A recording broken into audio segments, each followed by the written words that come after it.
Let's jump right in. Welcome to this clinical explainer.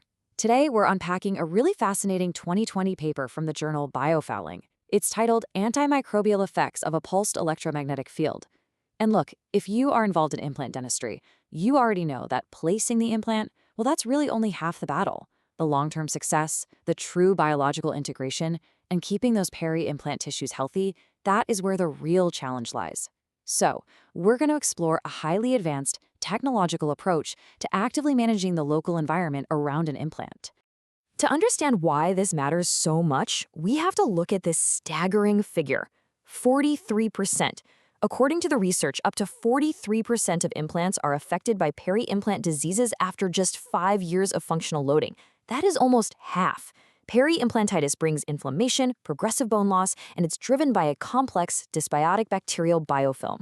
Our traditional methods of fighting this, like local antibiotics or mechanical debridement, often yield really unpredictable results.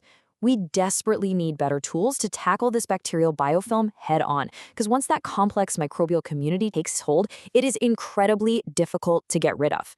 So the data-driven insights we're exploring today come straight from a highly rigorous, peer-reviewed biofouling study led by Marcelo Ferveri and his colleagues. By utilizing an in-vitro polymicrobial, periodontal, subgingival biofilm model, this research provides scientifically credible insights into a totally alternative option for preventing and treating infections in dental implants.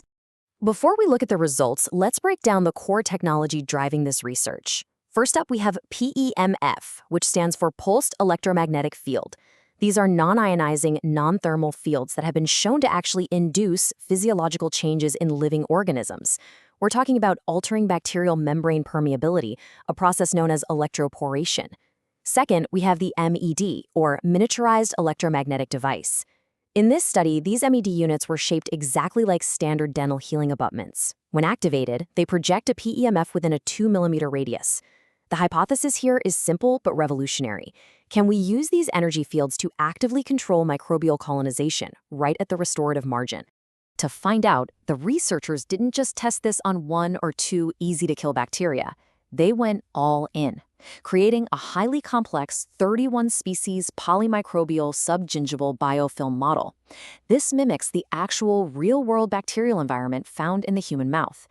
They placed the MED healing abutments into dental implants. Half of these devices were activated, that's our test group. The other half were left completely inactive, serving as our control group. They then introduced this massive bacterial cocktail and let it incubate anaerobically for 7 days. This is a rigorous, serious stress test of the technology. And what did they find? Well, looking at the primary data extracted from Figure 2 of the study, there was a statistically significant difference between the two groups.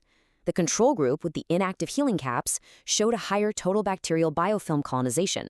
But the test group, the implants equipped with the active MED projecting that PEMF, showed significantly lower total bacterial biofilm counts. The electromagnetic field literally disrupted the ability of the overall biofilm to accumulate and colonize on the titanium surfaces over that 7-day period. The specific species breakdown reveals exactly which bacteria were most affected. Drawing directly from the data in Figure 3 of the paper, out of the 31 species, 7 specific pathogenic species were significantly reduced by the active PEMF. We are talking about heavy hitters like Fusobacterium nucleatum, Streptococcus mutans, and Streptococcus intermedius. So why does this matter? Because these specific bacteria are absolutely crucial for initial biofilm colonization. They form the biological foundation that allows later more destructive pathogens to attach. By significantly reducing these early colonizers, the MED essentially pulls the rug out from under the entire biofilm community. So how does this translate from the microbiology lab to the dental chair? Well, for a dentist in daily practice, integrating an MED device drives immense predictability in implant success. We know from associated studies mentioned in the paper that PEMF also stimulates early osseointegration.